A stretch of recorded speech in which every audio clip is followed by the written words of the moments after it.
Checking my phone, I discovered 13 missed calls, all from my mother-in-law, Martha. Not again, I thought. As I pondered this, my phone vibrated once more. I answered, and Martha's voice, filled with anger, came through. "Excuse me, isn't the allowance for this month $3,000 due?" she demanded. "Excuse me," I retorted.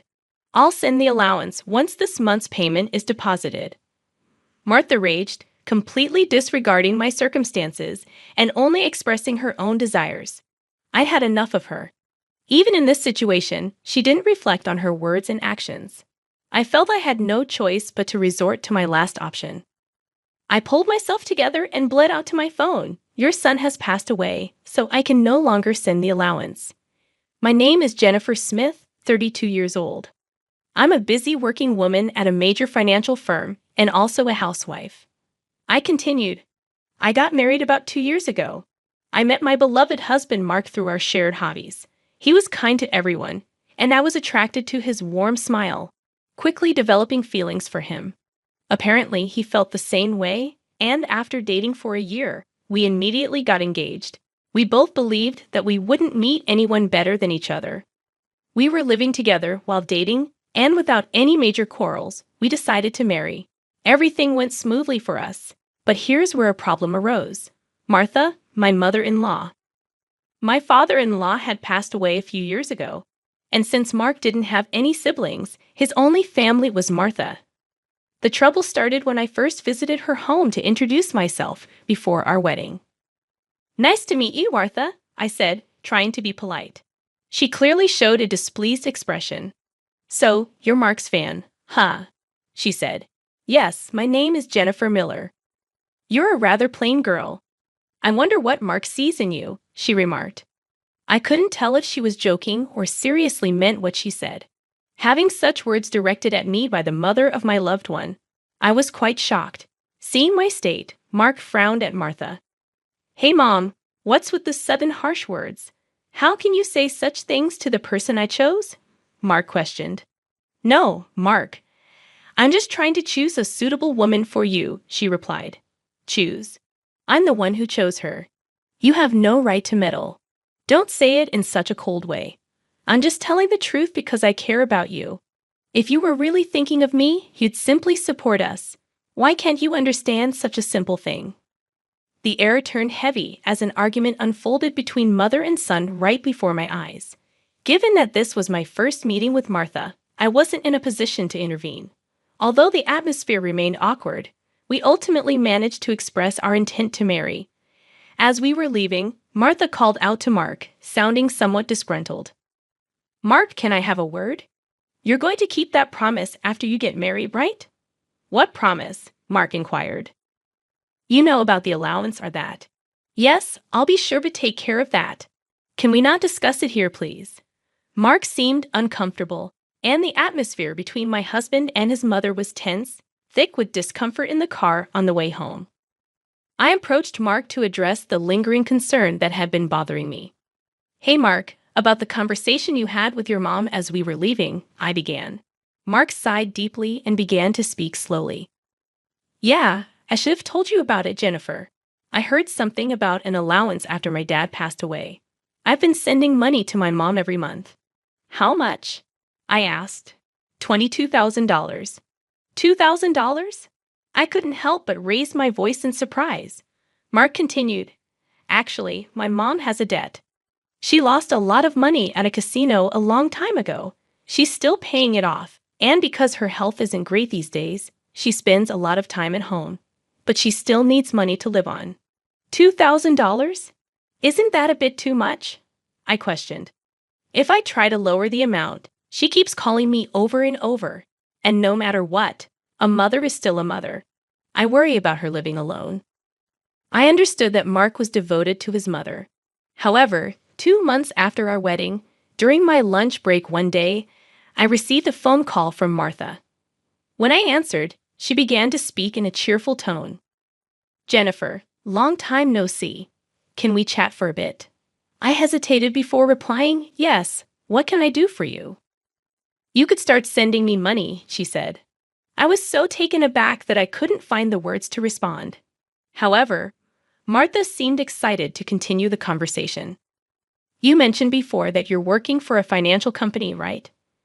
That means you have a good salary, doesn't it? She inquired. Well, not exactly, I replied, avoiding eye contact. Are you lying to avoid giving me money? Martha's tone turned accusatory. That's not what I mean, I explained.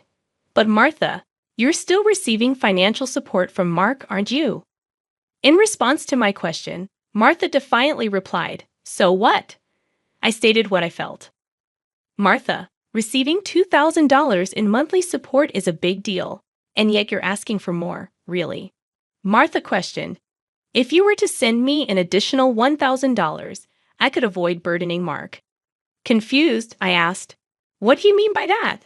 Martha elaborated, Well, I have Mark as a guarantor for my debts. If I fail to make payments, the debt collectors will go after him. Do you understand? But aren't you using part of Mark's $2,000 to pay back the debt? I inquired. Martha admitted, I'm short. I haven't told Mark, but I have a significant amount of debt. From Martha's tone, it was apparent that this was a fact even her husband was unaware of. Having children in the future would increase our expenses. Additionally, taking over Martha's debt was not an easy task. If Martha's payments fell behind and the debt fell onto Mark, the interest would likely have accumulated significantly by that time. If I refused to send money, it would eventually become a problem for my husband as well. It was better for Martha to pay off her debt now. Thinking along those lines, I reluctantly agreed to Martha's proposal. All right, I'll start sending you money, I conceded. Martha seemed relieved, saying, Really good, Jennifer. I knew you would say that. The total, with Mark's contribution, will be $3,000. But this means you can pay off your debt, right? Yes, of course. I should be able to pay it all off in about a year, Martha assured. I pressed, You promise, right? You'll make sure to pay off all your debts. Martha agreed, and I said, I get it, so I'll be expecting it from this month onwards. She ended the call abruptly. Physical exhaustion from work, combined with this emotional burden, only added to my stress. $1,000 a month was going to be rough, but it was also to prevent future problems for us. After all, if Martha couldn't make a living, it would upset Mark as well. That night, I promptly reported the matter to my husband. He listened attentively and said I didn't have to do this, but I had already given my word to Martha, and it was a decision made for our future well-being. Mark expressed his gratitude and understanding, even as he maintained a sorry expression throughout. Time flew by, and 2 years had passed since then. The financial aid we thought would end in a year was still ongoing, and even now, we were transferring $3,000 every month to Martha. What's more, about 2 months ago, Mark fell ill and has been unable to go to work. He's on sick leave, so he's receiving disability benefits, but it's a mere pittance compared to his previous salary. Last month, I managed to transfer $3,000 to Martha from my savings, but it would be very challenging if this situation continues. Unbelievably, Martha has not once come to visit her sick son. We have told her about his hospitalization, but she doesn't show up to see him and only contacts me to ask, You're still sending the money, right? I was so angry that I decided to confront Mark about the issue. Mark, don't you think it's wrong that Martha is only concerned about money, even though you're in such a state? We need to think seriously about what to do going forward, I said. Mark agreed, saying, Yeah, I've been thinking the same thing. I don't want to put more strain on you, Jennifer. This month, too, she's been bombarding me with calls and messages, asking if we sent the money yet. Are you serious? How can she only think about money when her own son is sick? Mark showed his anger at his mother, his face slightly tense. Then, as if he had an idea, Mark exclaimed, That's it, and wore a sly grin. What is it, Mark? I asked. Well, this is our last resort. I've come up with something good for my mom, Mark suggested. What Mark proposed was a plan I could never have imagined. Although it could be called inappropriate, it seemed to be the only way to make Martha understand. A few weeks later, Mark was discharged from the hospital. Martha didn't reply to any of our messages, so we didn't tell her about Mark's discharge in the last 2 weeks. Martha's relentless demands for money had reached a point of absurdity. It seemed pointless to continue sending funds to a mother who showed no concern for her son. While Mark and I were enjoying a cup of tea, my phone buzzed with a message. Upon checking, I found 13 missed calls from Martha. As I pondered this, my phone vibrated again, signaling another call from her. "Hello," I answered, turning on the speaker microphone so that Mark could hear. Martha started shouting immediately. "Listen, where's the $33,000 for this month?" "Excuse me, that's right. The money for this month hasn't been transferred yet," I replied. I began to explain Mark's situation, but she interrupted, showing no empathy. "I don't care if he's in the hospital or whatever. It's none of my business. You're working at a good place, right? You must have plenty of savings. Hurry up and transfer it here," Martha shouted angrily. Incredibly, she went on to say something outrageous. "Listen, since you married Mark, if he can't pay, you have to pay me. Understand? If you refuse, I'll make you the guarantor. Got it?" At that moment, something inside me snapped. She was openly displaying her desires without considering our situation at all. I had reached my breaking point. I firmly declare into my smartphone, "Mark has passed away. I can't send you any more money." At these words, Martha blurted out, baffled, "What?" Yes, this was the last resort that my husband suggested, to lie to Martha about Mark's death and observe her reaction. If she showed any sign of sadness, if she reflected on her behavior and apologized, we would continue to support her financially. But if she didn't reflect, if she demanded money, we would cut ties completely. Deep down, I thought that even a money-grubbing woman like Martha would deeply reflect on her actions if she were told that her own son had died. However, the very next moment, Martha burst into loud laughter. "Yay, what's so funny?" I asked. "Well, isn't it obvious? If Mark is dead, that means his inheritance will be distributed to me too. Excuse me, I've been looking into it since I heard that Mark was sick. Listen here, 2/3 of Mark's assets are yours, but 1/3 is mine." I was at a loss for words.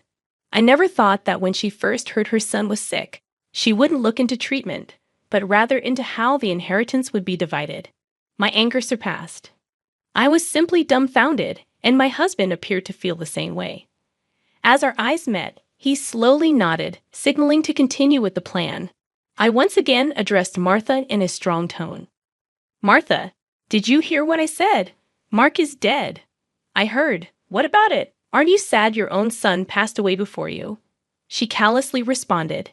"You just make sure to send me. I won't let you get away with not doing it," I exclaimed.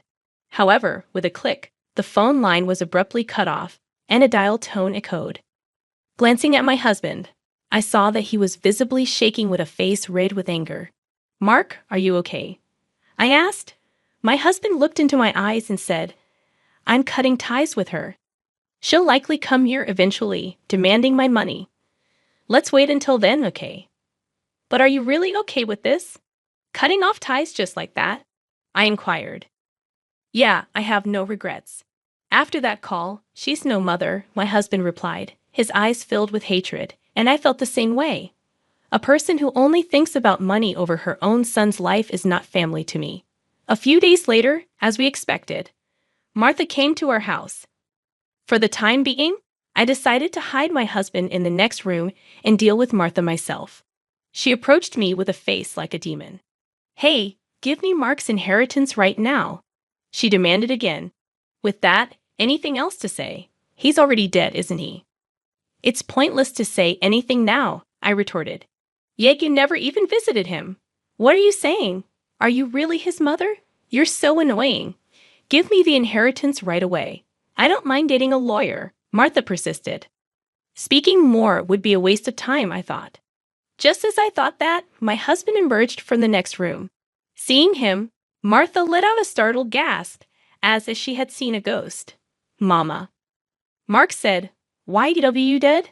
"Long time no, Mom, sorry, but the news about my death was a lie," Mark explained. "A lie? How could you be so disrespectful?" Martha responded.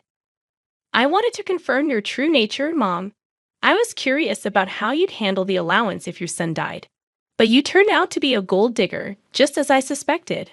I got that perfectly, I added. What? How dare you call your mother a gold digger? Martha protested. Silence. I'm cutting ties with a toxic parent like you, Mark shouted. Martha's mouth was agape at my husband's angry shouts. She could not come to terms with the fact that her own son was severing ties with her. What? What does this mean, Mark? She stammered. It means exactly what I said. I can't consider someone like you as my mother. No way. What about the allowance? Martha asked, panicked. Do you really think I would? You're on your own with the debts. We're moving, Mark said firmly. Wait, please. If you do that, what about my living expenses? Martha tearfully pleaded, reaching out to my husband. He forcefully shook off her hand, looked at her coldly, and said, I don't care about your living expenses. You have been living off us without even a single apology. I really understand your despicable nature now. Don't you dare show up in front of us again.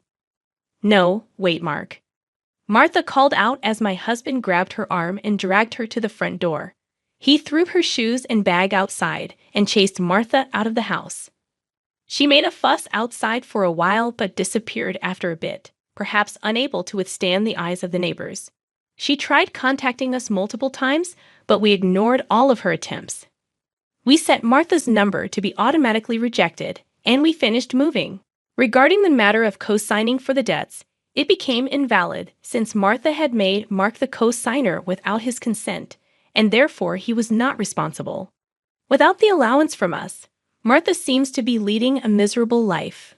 It's only natural, as she had been using the allowance for her gambling habits instead of paying off her debts. She still has a mountain of debts and is chased by debt collectors every day. She can't gamble anymore and seems to be working from dawn to dusk. For the foreseeable future, it's unlikely that she will be able to pay off her debts completely. She will have to keep working until she is unable to move. This is entirely her own doing. As for us, we are spending fulfilling days in our new home. My husband's condition has stabilized, and he has returned to work. After some time, there's a new life growing in my belly. We're going to have an additional member in our family next year. From now on, we want to spend happy days as a family of 3.